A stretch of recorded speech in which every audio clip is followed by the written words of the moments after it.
Abişlə harda qaldı ha? 5 dəqiqə çörək almağa göndərdim. Gəlib çıxmayıb, zəng edeyim mən ona. Adaqaz, sən harda qaldın? Hə, yaxşı da tez gəl də, öldüm axacından, yuxum da gəlir. Hə, tez gəl, tez gəl.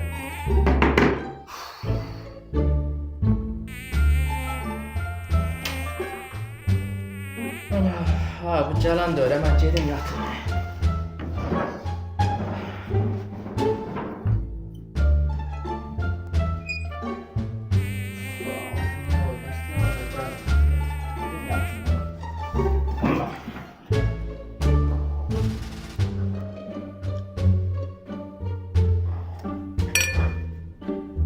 Neydi?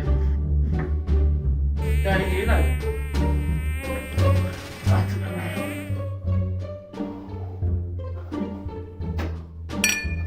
Oha.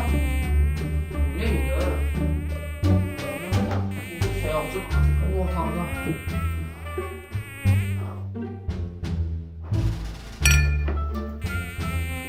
Koymayacaklar şey yatıma.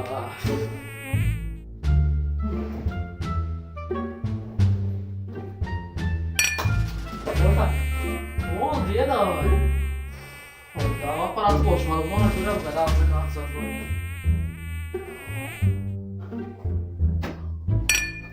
Oha! Bu neydi ha? Bu ne şey yapacak o ortamda.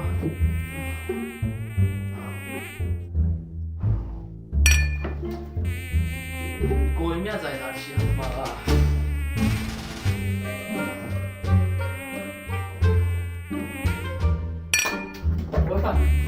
Ne oldu ya da?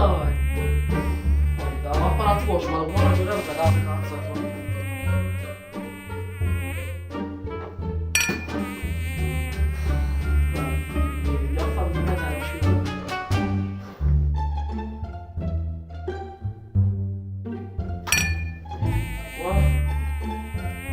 Yaktım oğlum ya.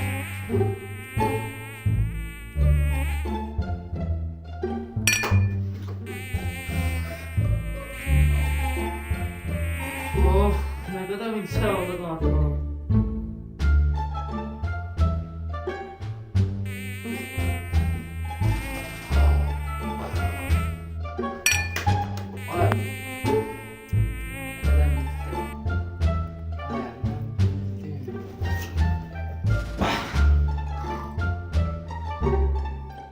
Aha. Bileyim, verəsən sən. Tutamısan belə şey deyirsən, ay qardaş var. Ben ona bak. Ne var orada? Bilgisayarlar, ne iş var?